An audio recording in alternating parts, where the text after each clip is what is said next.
Harusnya kalau mau fair nih ya, dan sedikit mengejutkan Anies, biar nggak lebay omongannya, lakukan saja wawancara singkat dengan narsum yang jadi korban kegagalan penanganan COVID di Jakarta. Lalu tampilkan lengkap dengan gambar penanganan COVID yang ambyar selama Anies memimpin. Kayaknya akan seru dan bikin malu tuh orang.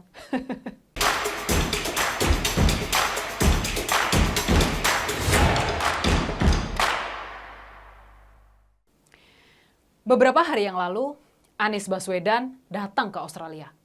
Dan dia sempat diwawancarai di salah satu TV di Australia. Bagi Anies, ini adalah kesempatan dia untuk bisa berbicara di TV luar negeri, Australia. Dan seperti biasa, dia akan merangkai kata-kata yang maknanya sulit dipahami. Diundang untuk bicara sebagai orang biasa di tengah kondisi COVID-19 yang sudah mereda dan dianggap sebagai endemi, Anies ngoceh di sebuah acara yang diadakan oleh Universitas Australia International. Oh iya, perlu kita tegaskan ya, Anies dalam wawancara ini ngakunya diundang pemerintah Australia. Padahal dia datang juga nggak ada yang nyambut gitu. Terus kelihatan kewalahan dengan pertanyaan soal isu-isu yang penting. Kesimpulan Anies, selama ini ternyata dia menganggap kalau penanganan COVID-19 oleh pemerintah pusat termasuk buruk. Begini nih katanya. Lihat saja cara respon Menteri Kesehatan, selalu negatif pada kami. Kami tidak sejalan dengan pemerintah pusat cara menangani COVID, khususnya Menteri Kesehatan. Mantan Mendikbud yang dipecat itu juga bercerita saat Pemprov DKI disebutnya memberikan hasil evaluasi dan penelitian pada Menteri Kesehatan.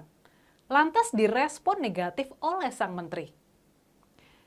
Respon mereka negatif. Mereka tidak percaya COVID.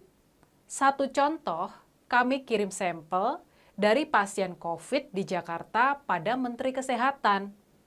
Tapi kami tidak pernah diberitahu hasilnya. Karena itu saya melakukan pendekatan berbeda, yaitu menjaga kepercayaan warga Jakarta.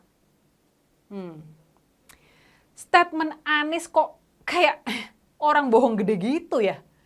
Itu asumsi saya loh ya. Begitu mengetahui Anies ini menuding penanganan COVID pemerintah pusat buruk.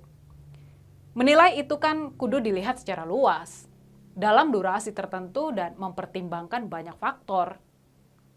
Kalau cuma merasa diabaikan begitu saja, terus curhat ke publik di luar negeri, yang dianggapnya nggak tahu apa-apa dan bisa dibodohin, entah apa sebutan yang pas buat orang ini.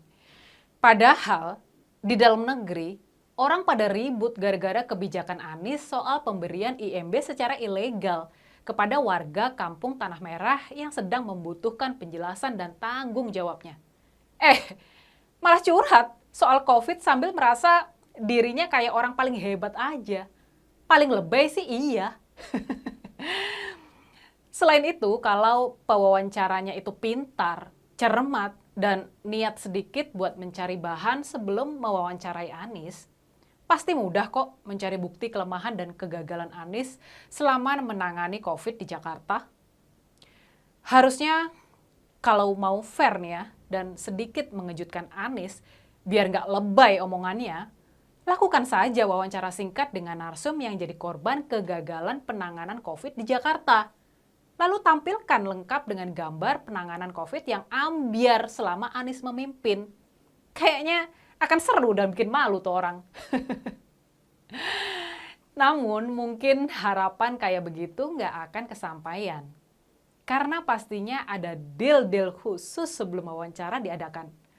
Supaya ya apapun obrolan yang terjadi, maka dipastikan nggak akan ada yang merugikan Anies. Kan ceritanya mau bikin narasi buat pencitraan menjelang Pilpres 2024. Gimana mau bisa jujur hasilnya?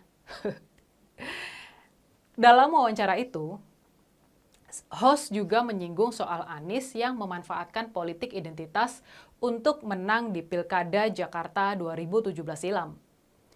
Dan jawaban Anies memang mengakui bahwa dia memanfaatkan politik identitas itu. Ini kan sangat berbahaya sekali. Padahal kemarin-kemarin dia dengan lantang tidak mengakui bahwa dia terlibat dalam politik identitas saat Pilkada DKI 2017 itu. Entah kenapa dari hari ke hari, tempat ke tempat, orang ini omongannya selalu berubah-ubah. Ya silakan nilai sendiri. Beberapa isu juga ditanyakan dalam wawancara tersebut. Dan ya seperti biasa, Anies sering menjawab dengan kata-kata yang muter-muter dan gak nyambung sama pertanyaannya. Heran juga, gak di Indonesia, gak di luar negeri, dengan bahasa Inggris, tetap aja jawabannya selalu bikin puyeng. Gak akan nyambung gitu. Di Australia ini, Anies juga bertemu dengan yang katanya relawan pendukungnya. Entah itu relawan beneran atau orang bayaran, nggak tahu juga ya. Di pertemuan dengan relawannya di Sydney itu, Anies menyinggung soal pembangunan Indonesia ke depan.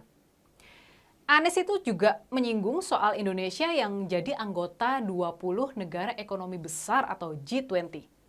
Namun, ada kesenjangan di antara rakyat Indonesia.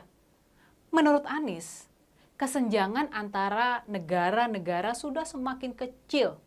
Tapi di Indonesia, kesenjangan itu semakin membesar. Bingung kan dengan statement itu? Pokoknya, ya apapun yang diraih dan dilakukan pemerintahan Presiden Jokowi saat ini, tetap aja salah dan jelek. Dan yang terakhir nih, Anies juga menyinggung soal Pilpres 2024 nanti. Nah, akhirnya kampanye terselubung dan curi start juga dilakukan di luar negeri.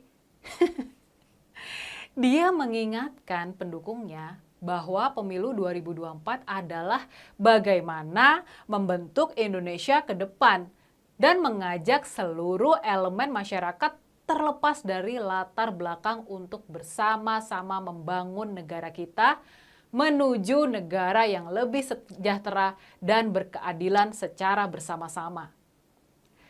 Gubernur kelebihan bayar ini memang sangat pintar untuk meyakinkan pendukungnya dengan kata-kata.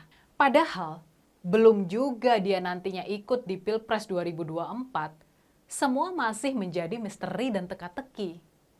Karena politik itu cair, mengalir, dan sangat bisa berubah setiap saat.